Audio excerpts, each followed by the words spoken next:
Maintenance और alimony ये 2 ऐसे शब्द हैं जो अक्सर हमें कन्फ्यूज़ कर देते हैं कि यार ये दोनों एक हैं या अलग-अलग हैं। मैं आपको लीगली बताना चाहता हूँ कि जब आप हिंदू मैरिज एक्ट पढ़ते हैं तो वहाँ पे सेक्शन 25 की जब हेडिंग पढ़ेंगे ना, तो उस हेडिंग में उन्होंने दोनों शब्द लिखे हैं, परमानेंट एलिमनी एंड मेंटेनेंस।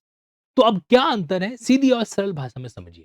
देखो मेंटेनेंस नाम से पता चलता है मेंटेन करना, यानी कि जो भी डिपेंडेंट पर्सन है, चाहे वाइफ हो, बच्चा हो या बूढ़े माँ-बाप ही क्यों ना हो, तो उनको हर महीने क्या होता है खुद को मेंटेन करने के लिए पैसा चाहिए होता है। तो वो एक मेंटेनेंस पॉइंट ऑफ व्यू से देखा जाता है। मेंटेनेंस जो है वो जनरली मंथली होता है, कई बार जो है मेंटेनेंस को जो एक साथ में डीले जो किया जा सकता है। लेकिन जहाँ पर बात एलिमनी की हो रही है, तो एलिमनी मतलब होता है निर्वहन निधि। इसका मतलब ये होता है कि आपको जो सारा का सारा अमाउंट या तो एक साथ चाहिए या फिर आपने पूरा अमाउंट फिक्स कर रखा है, फिर उसको आप इंस्टॉलमेंट के अंदर है जो ले लेता है। जैसे एक वाइफ कहती है कि मैं डाइवोर्स तब दूँगी जब मुझे 50 लाख रुपए मेरे हस्बैंड है जो देंगे। तो ये एलिमनी है यहाँ पे।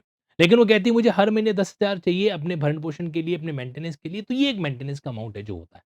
एक बात और, रजनीश वर्सेस नेहा भारत का एक ऐसा लैंडमार्क जजमेंट है जिसने मतलब पति के द्वारा पत्नी को मेंटेनेंस जो है कितना, कैसे और कब देना है, इसके बारे में एक डिटेल गाइडलाइन है जो दे रखी है।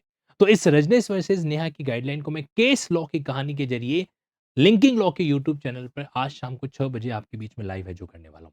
मैं आप लोगों को बताना चाहता हूँ कि अभी दिवाली का आप लोगों के लिए कंसेशनल सेगमेंट चल रहा है, जहाँ पर आप 3 साल की जुडिशरी एडवोकेसी सारा सेगमेंट रेगुलर क्लासेस 55 के नॉमिनल प्राइस पे, साथ ही साथ में 24 मंथ का सेगमेंट 44,000 प्लस के नॉमिनल प्राइस पे और 15 मंथ का सेगमेंट जो है वो आप 30,000 के नॉमिनल प्राइस पे गेन कर सकते हैं।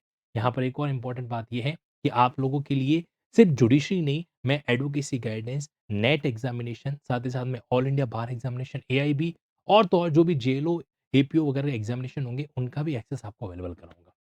जो 3 इयर्स वाला सेगमेंट है, उसमें आप लोगों के लिए स्टडी मटेरियल किट भी अवेलेबल है जो होगा 20th अक्टूबर लास्ट डेट है, डोंट मिस दिस ऑफर और मिलते हैं शाम को रजनीश वर्सेस नेहा की केस लॉ की इस कहानी के अंदर।